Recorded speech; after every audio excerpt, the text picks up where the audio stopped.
ప్రియమైన వాళ్ళారా, మీ అందరికీ నా హృదయపూర్వక వందనాలు. అందరూ బాగున్నారు కదమ్మా. ఒక మాట చెప్తామా, చాలాసార్లు తొందరపాటు మనలో ఎక్కువగా ఉంటుంది. ఎలాంటి తొందరపాటు అంటే, ఎవరైనా ఏదైనా చెప్పారంటే దాన్ని వెంటనే నమ్మేస్తున్నాం. అది మంచో చెడో తెలియక అంటున్నారు, తెలిసి అంటున్నారు, ఒక్కసారి కూడా ఆలోచించటం లేదు. నీతోటి దేవుడు మాట్లాడుతున్నాడు.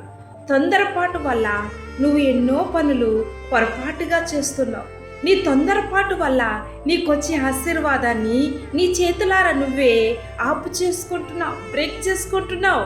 తొందరపాటు నీ యొక్క జీవితంలో నీ ఆశీర్వాదాన్ని కోల్పోయేటట్టు చేస్తుంది.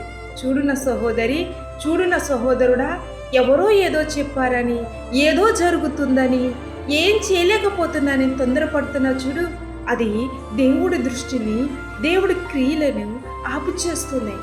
నీ తొందరపాటును విడిచిపెట్టుకుంటే దేవుని సన్నిధిలో నీకు రావాల్సిన దీవెన, ఆశీర్వాదం త్వరలోనే రాబోతుంది. సరేనా మరి?